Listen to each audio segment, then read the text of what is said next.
안녕하세요. 오늘도 말씀의 삶에 오신 여러분들을 주님의 이름으로 환영합니다. 자, 오늘은 이제 이 구약 1편의 마지막 동영상으로 준비하고 있습니다. 이번 주에 열왕기 상 읽으시고 다음 주에 열왕기 하 읽으실 텐데 그 내용을 상하를 이제 뭉뚱겨서 합쳐서 말씀을 좀 드리려고 합니다. 물론 이제 제목에 열왕기 하면은 열왕, 많은 왕들의 관한 기록이다 이런 제목이 되는데, 그런 열왕기서를 상하를 이렇게 쭉 읽다 보면은 그래도 왕들보다 더 주인공처럼 등장하는 인물이 선지자입니다. 특히 이제 엘리야 선지자 그리고 엘리사 선지자, 이 두 사람이 더 주인공처럼 굉장히 많은 역할을 하고 그 분들에 관한 기록이 있기 때문에 오늘은 엘리야 선지자와 그 후계자인 엘리사 선지자에 관해서 이 말씀을 드리려고 합니다. 첫 번째로 먼저 그 열왕기하고 그 다음에 비슷한 내용이 많이 있는 역대기하고의 차이를 그런 관점에서 엘리야 선지자, 엘리사 선지자 관점에서 말씀을 드려보려고 합니다.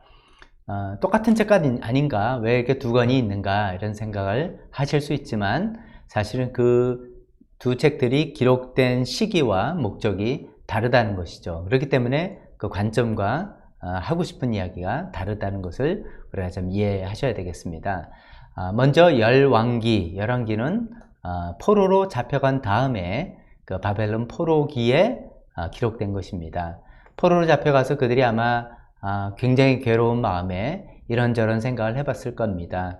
왜 우리는 망했을까? 왜 우리는 성전이 파괴되고 나라가 망했을까? 생각을 해보니까 이거는 신명기에 기록되어 있는 하나님 말씀을 우리가 따르지 않았기 때문이다. 소위 그것을 신명기 사관이라고 표현합니다. 그런 신명기 사관에 근거해서, 즉 그것이 하나님 말씀에 순종하면 복을 받고 불순종하면 벌을 받는다, 뭐 이 간단하게 말하면 그런 내용이죠.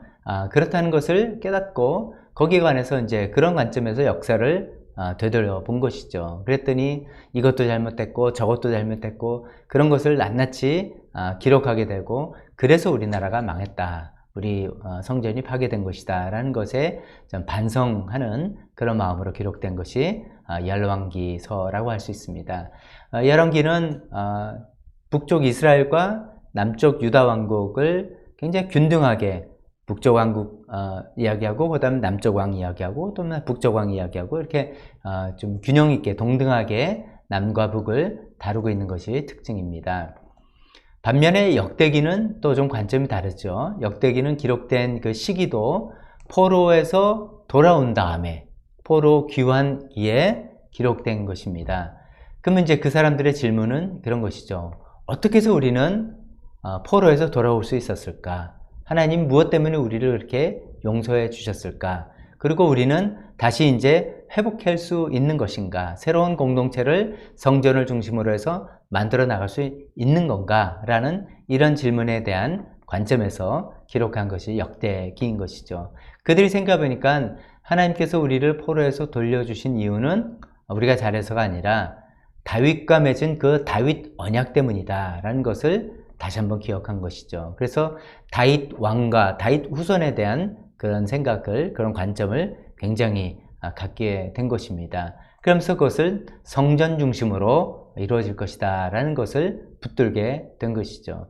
그러다 보니까 이제 북쪽 이스라엘 왕국은 남북으로 갈려진 이후에 예루살렘 성전에 와서 예배드릴 수 않았으니까 배제되는 것이고, 또 남쪽 유다 다윗 왕가하고도 이제 거리가 멀게 됐으니까 배제된 것이고, 또 그런저런 의미에서 역대기는 북쪽 이스라엘은 기록이 없고 남쪽 유다 왕국 중심으로 기록이 쭉 되었던 것입니다.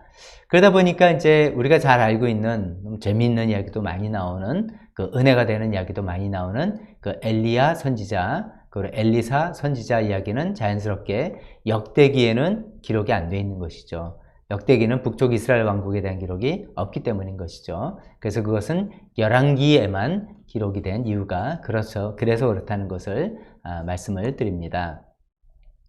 자, 그러면 두 번째로 엘리야 선지자와 엘리사 선지자를 뭐 이것저것 그냥 좀 이것저것으로 이제 우리 아마 비교를 한번 해보면 좋겠습니다. 이 두 사람은 어떻게 보면은 이 북쪽 이스라엘 왕국의 중에서 가장 어려운 때, 가장 지금 어떻게 보면 어두운 때라고 부르죠. 그런 때에 아주 가장 빛나게 활동했던 선지자들입니다. 그때가 어딘지면 북이스라엘의 오므리 왕조 때입니다. 오므리라는 사람이 왕이 되고 그 아들 아합 왕, 또 그러면서 계속 이어지는 요 오므리 왕조 때가 가장 타락을 했고 여호와 신앙이 타락했고 반대로는 바알 종교가 굉장히 성행했던 그 시기에 활동했던 두 선지자입니다. 그래서 이제 제목은 이제 열왕기지만 왕들에 관한 기록이지만 이 선지자들의 활동에 대해서 우리가 살펴보자 하는 것입니다. 두 선지자를 이제 비교해 보면 여러 가지로 한번 비교해 보겠습니다. 첫 번째로 이 두 사람의 출신을 비교해 보겠습니다. 먼저 엘리야 선지자는 요단강 건너편, 동쪽 건너편의 변방 지역이죠. 길르앗의 디셉 출신이라고 되어 있습니다. 그래서 디셉 사람, 길르앗의 디셉 사람 이렇게 표현하곤 합니다. 우리는 이제 지리를 잘 모르니까 그게 무슨 의미인지 모르지만 제가 이제 지도를 띄워드리는데 이 지도를 보시면은 얼마나 이것이 중심 지역과는 떨어진 변방 지역이라는 것인가를 알 수가 있습니다. 그 당시 북쪽 이스라엘 왕국의 수도는 사마리아입니다. 이 지도에 정확히 표시는 되지 않지만 북쪽에서 그래도 중앙부, 요단강 서쪽이 그 중심 지역이니까요. 그쪽인데 엘리야 선지자의 출신은 요단강 동쪽에 좀 변방 지역의 시골 출신이었다는 것이죠. 근데 갑자기 어느 날 이 사람이 등장하게 되는 것입니다. 또 반면에 이제 엘리사 선지자는 어디 출신이라는 기록은 잘 돼 있지 않습니다만 그래도 좀 부유한 농부 출신의 농부 집안이 아닌가 싶습니다. 왜냐하면 이제 처음에 엘리야 선지자를 만나게 됐을 때 그 사람이 농사를 짓고 있는 중에 만났다라고 하는데 뭐라고 하냐면 12겨릿 소를 끌고서 밭을 갈고 있었다. 12겨릿 소, 이게 무슨 말이냐면 겨리라는 뜻이 소 2마리를 묶어서, 멍에로 묶어서겠죠. 묶어서 밭을 가는 그 단위를 말하는 겁니다. 그러니까 12마리 소 내지는 12겨릿 소, 혹시 24마리인지도 모르는, 그러니까 이제 소를, 우리 같으면 뭐 소장농이 아닌 거죠. 굉장히 그래도 규모 있게 농사를 하는 그런 부유한 농사하는 집안이다라고 우리가 볼 수가 있습니다. 그러니까 조금 차이가 있다고 볼 수가 있겠죠. 두 사람의 외모도 좀 차이가 납니다. 엘리야 선지자는 어떤 특징을 갖고 있는 사람이냐면 외모적으로 털이 많은 사람이래요. 털이 많은 사람이라서 나중에 열왕기 하 1장에 보면 그 엘리야 선지자를 찾으러 갈 때 저기 보니까 털이 많은 사람이 있다 했더니 맞아! 그 사람이 엘리야 선지자라고 그냥 그 털 많은 것이 그 사람의 특징이 될 정도로 그 털이 많은 것으로 유명한 알려진 그런 사람입니다. 반면에 그 후계자 엘리사 선지자는 털이 없어요. 대머리예요, 대머리. 또 대머리로 알려진 사람입니다. 엘리사 선지자가 대머리라는 것 때문에 생긴 에피소드가 있죠. 좀 이거는 좀 이거 끔찍하다라고 생각하는 건데 초창기에 이제 엘리사 선지자가 베델이라는 곳을 갔는데 거기 어린 아이들이 막 나와가지고선 엘리야 선지자를 놀린 겁니다. 외모를 가지고 놀린 거예요. 대머리다, 대머리다 하면서 놀렸는데 거기에 이제 화가 났는지 하나님 그런 그 역할을 해가지고 곰이 나타나서 그 엘리사 선지자를 놀린 어린아이 42명을 찢어 죽였다. 이런 기록이 있습니다. 얼핏 보면은 하나님의 사람이 이래도 되나? 이거는 너무나 잔인한 일 아닌가? 아동학대는 아닌가? 이런 생각이 듭니다만 이거는 아마도 이런 뜻일 겁니다. 그만큼 그 시대가 얼마나 악한가를 말하는 그런 것일 겁니다. 즉 이 베델 지역은 그 북쪽 이스라엘의 우상 숭배지의 본거지입니다. 그 남쪽 예루살렘으로 가지 못하게 하기 위해서 자기 나름대로의 성전을 지어놓은 곳이 바로 베델이었거든요. 근데 거기에 이제 하나님의 사람이 나타났는데 아니 어른이 놀리는 것도 아니고 어린아이들이 그렇게 놀리는 겁니다. 하나님의 사람을. 그게 놀리면 애들이 그럴 정도면 그 시대는 사회적인 분위기가 어떻다는 것은 말할 필요도 없는 그런 것을 이야기하는 것이죠. 거기에 대해서 하나님의 심판이 임해서 그런 끔찍한 일이 생겼다라고 볼 수가 있는 것이죠. 근데 그게 전부 다 이제 엘리사 선지자가 외모가 대머리였다라는 것에서 시작되는 이야기입니다. 또 두 선지자의 어떤 성격도 좀 차이가 있는 것 같아요. 엘리야 선지자 하면은 우리가 어떻게 생각합니까? 그 사람의 그 선지자의 가장 그 인상적인 사건은 갈멜산 그 대결 아닙니까? 거기 보면 뭐 굉장히 뭐 격정적이고 그냥 뭐 화끈한 성격, 이런 성격 아닙니까? 또 어떻게 보면 충동적이라 볼 수도 있겠죠. 그러다 보니까 이분은 감정의 기복이 심했습니다. 갈멜산에서 막 승리했을 때는 막 쫙 올라왔는데, 그럼에도 불구하고 이세벨 여왕이 꼼짝달싹하지 않는 그 모습에 오히려 기세가 또 눌려서 그런지 갑자기 디프레션에 팍 빠져가지고 나는 이제 다 때려치고 싶다, 그냥 죽었으면 좋겠다, 이렇게 감정의 기복이 심한 사람으로 표현이 되고 있습니다. 거기에 비해서 이제 엘리사 선지자는 별로 이제 감정적인 기복이 없이 그냥 안정적으로 이렇게 감정 기복 없는 사람으로 묘사되고 있죠. 그래서 성격도 좀 차이가 있다 볼 수가 있습니다. 네 번째로는 이제 그 선지자들이 베푼 행한 기적들의 성격도 좀 다릅니다.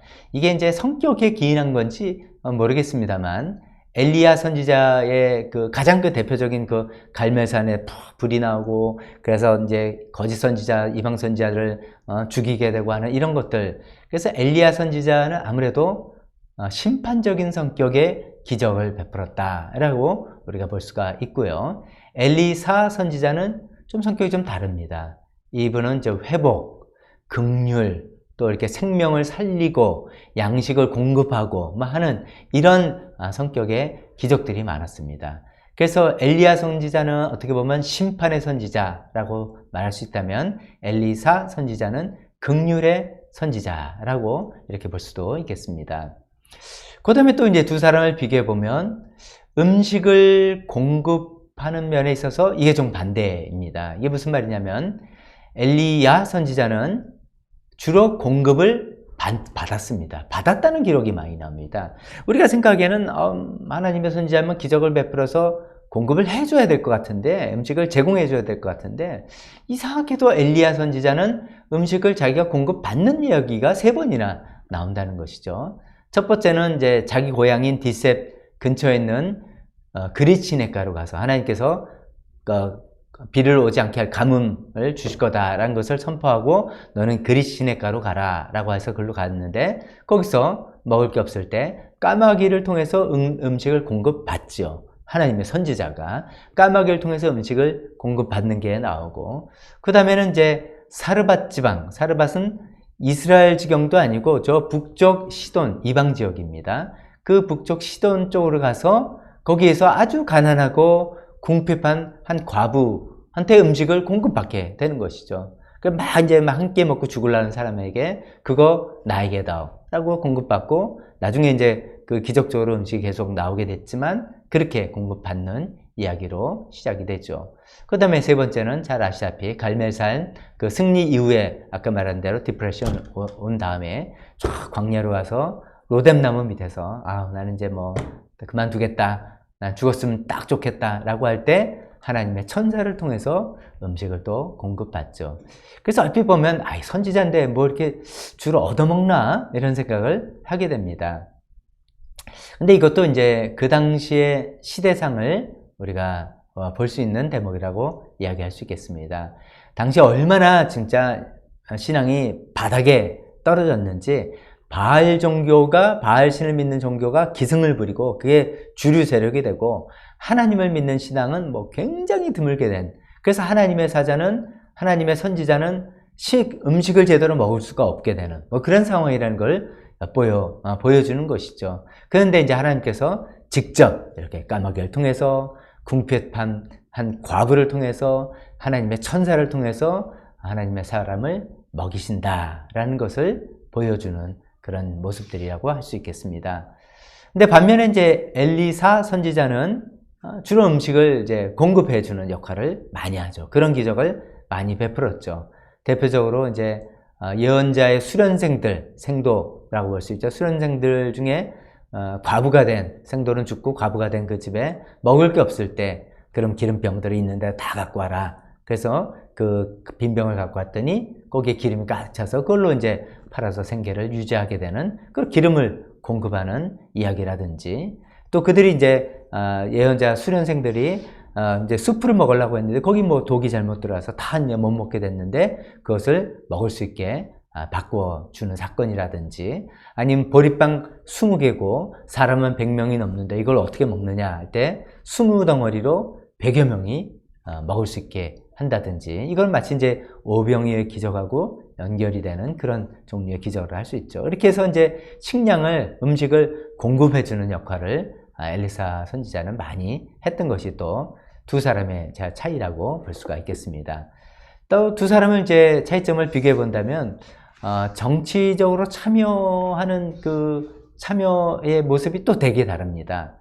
엘리야 선지자는 좀 이런 분들이죠. 좀 이런 사람이 좀 아웃사이더, 그리고 외롭게 고군분투하면서 왕에게, 특히 아합 왕이었으니까, 악한 왕이었으니까 심판을 선언하고, 뭐 전혀 같이 참여하는 사람은 아니죠. 외부에서 와가지고 그거 잘못했다 계속 심판을 좀 선언하는 그런 식으로 정치를 참여했다면, 엘리사 선지자는 이제 굉장히 하나님의 사람으로 우대를 받는 사람이, 인정과 우대를 받는 사람이 됐고, 엘리사 선지자도 잘못된 왕이긴 하지만 왕실을 굉장히 도와주면서 영향력을 행사했습니다. 그래서 이제 전쟁 중에 물이 없어서 막 목말라 죽으려고 할 때 기적적으로 물을 공급하기도 하고, 그 당시에 이제 강대국인 아람 국가의 그 군대 장관인 나아만이 병을 고쳐달라고 찾아왔을 때 우리식으로 하면 이제 국빈이 온 거죠. 그 국빈을 맞이해서 그 병을 고쳐주는 역할을 했던지, 굉장히 정치에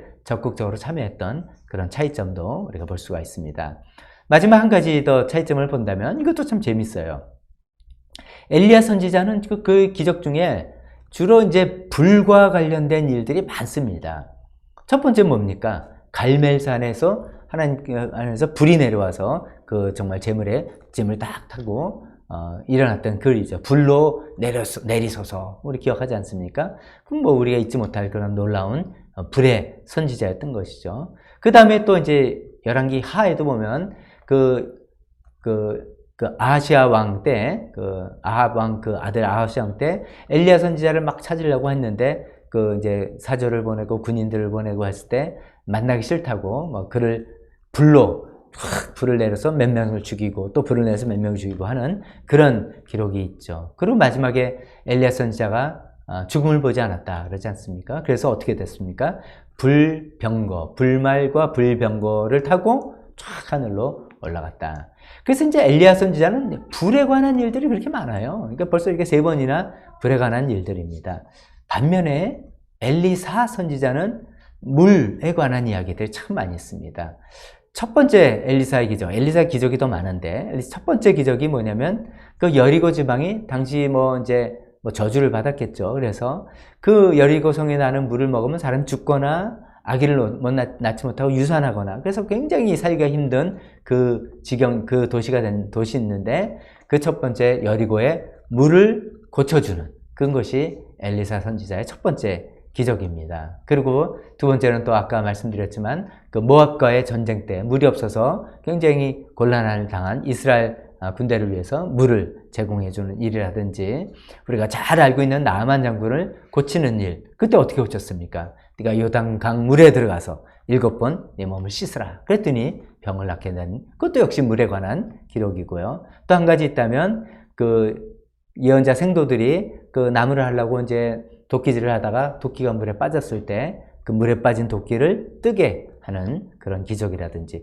하여튼 이상하게 이제 물에 관한 그런 기적들이 참 많이 있습니다. 그런 차이를 우리가 발견할 수 있습니다. 그래서 이제 좀 정리해보면 그런 거죠. 엘리야 선지자는 불의 선지자, 그리고 심판의 선지자, 그 다음에 외롭고 고독하게 우상숭배자들과 싸웠던 그런 사람이라고 볼 수 있고, 반면에 엘리사 선지자는 물의 선지자, 그 다음에 긍휼의 선지자, 그리고 오히려 왕실과 협력하면서 영향력을 행사하고 또 많은 사람들, 왕 말고도 그 당시에 일반 대중 많은 사람들과 협력하고 그들을 도와줬던 그런 사역을 하는 선지자. 그런 이제 차이가 있다면 차이가 있다고 볼 수가 있습니다. 또 그런 것도 이제 눈여겨보시면서 성경을 읽어보시면 더 흥미롭게 성경을 읽을 수 있으실 것 같습니다. 근데 왜 이런 차이가 있는가 생각을 해보면 아무래도 그렇죠. 엘리사 선지자는 엘리야 선지자의 기반 위에서 활동한 것이죠. 그러니까 엘리야 선지자가 훨씬 더 열악하고 안 좋은 환경에서 사역을 했기 때문에 그런 심판을 외쳐야 됐고 불을 쏟아내야 됐고 고독하고 외롭게 사역을 했다라고 그렇게 이해해 볼 수가 있겠습니다. 마지막으로는 이 엘리야 선지자, 엘리사 선지자 이 두 사람의 관계가 그 당시 구약시대만이 아니라 신약시대에도 좀 연관점이 있다라는 말씀을 드리려고 합니다. 누구의 어떤 연관점이냐면 침례 요한과 예수님과의 관계하고도 굉장히 연관관계가 있다라고 보는 것이죠. 사실 이 두 사람의 관계가 침례 요한과 예수님 관계의 모형이다라고 말할 수 있습니다. 아까 이제 엘리야 선지자에 대한 설명을 여러분 들으시면서 아니 이건 누구 같네, 누구 참 비슷하네, 누가 떠오르네 그 생각이 들으셨을 겁니다. 침례 요한이죠. 그 외모도 털이 많고 이제 옷차림이라든지 또 뭡니까 그 사람 성격이라든지 조용조용한 것보다도 그냥 화끈한 성격. 침례 요한도 광야에서 이 독사의 자식들아 이렇게 이야기하는 게 다 이제 그런 성격의 반영이겠죠. 그 다음에 정치적으로 참여하는 도도 보면은 외롭게 고독하게 혼자 활동하면서 심판을 외치고 막 했던 그런 것들이 되게 엘리야하고 침례 요한하고 비슷한 것이죠. 그래서 이제 말라기서도 이제 메시아가 오기 전에 엘리야가 먼저 올 것이다 라고 예언이 되어 있었던 것이죠. 그래서 과연 그 엘리야 역할을 했던 침례 요한이 등장해서 소위 예수님의 길을 예배했다라고 볼 수가 있는 것입니다. 또 반면에 이제 엘리사 선지자는 예수님을 많이 예수님의 모델이 된 것이죠. 엘리사 선지자의 많은 기적이 예수님께서 행하신 기적, 또 예수님을 통해서 재현됐다라고 이렇게 볼 수가 있습니다. 예를 들면 이제 나아만 문둥병자를 고친 그 일이 예수님도 문둥병자를 많이 고치신 거죠. 아까 보리빵 20개로 100여 명 먹었다는 것은 예수님 훨씬 더 큰 기적으로 5천 명을 먹이신 사건인 거죠. 또 엘리사 선지자가 수넴 여인의 아들을 이제 낳는 걸 도와주다가 또 그 다음에 그 아들이 사고로 죽게 됐는데 죽은 아들을 살린 그런 기적이 있는데 예수님도 과부의 아들을 살리고 나사로를 살린 그런 기적이 있죠. 또 마지막으로 하나 생각한다면 정말 이건 이거 어떻게 이해되지 하는 이상한 기적이 엘리사 선지자 사후에 생깁니다. 엘리사 선지자가 죽고 난 다음에 그 뼈가 엘리사 선지자의 뼈에 사람들의 시신이 이렇게 다니까 그 죽은 시신, 죽은 사람이 살아났다. 이건 어떻게 이해될지 모르게 참 묘한 그런 기적인데요. 예수님의 십자가 죽음이 그런 거 아니겠습니까? 십자가로 죽으셨는데 그 예수님의 십자가 죽음으로 인해서 죽었던 사람들이 살아나게 되는 그런 기적을 베풀게 되지 않습니까? 자, 그런 걸 통해서 엘리사 선지자는 예수님의 모형이다 라고 이렇게 생각을 하면서 그런 관점으로 보시면서 그 당대 엘리야 선지자, 엘리사 선지자의 활동 그 자체도 보시면서 또 이런 두 사람의 비교, 또 침례요한과 예수님과의 관계 이런 것도 염두에 두시면서 읽으시면 성경 더욱더 재미있고 흥미롭게 읽으실 수 있을 것 같습니다. 자, 여기로서 이제 동영상 제가 만들어 드리는 건 이제 다 마치고 다음 시간에는 이제 보조 동영상 몇 개만 보시면서 열왕기하 읽으시면 되겠습니다. 그동안 수고 참 많이 하셨고요. 계속해서 마지막까지 끝까지 잘 완주하시기를 바랍니다. 감사합니다.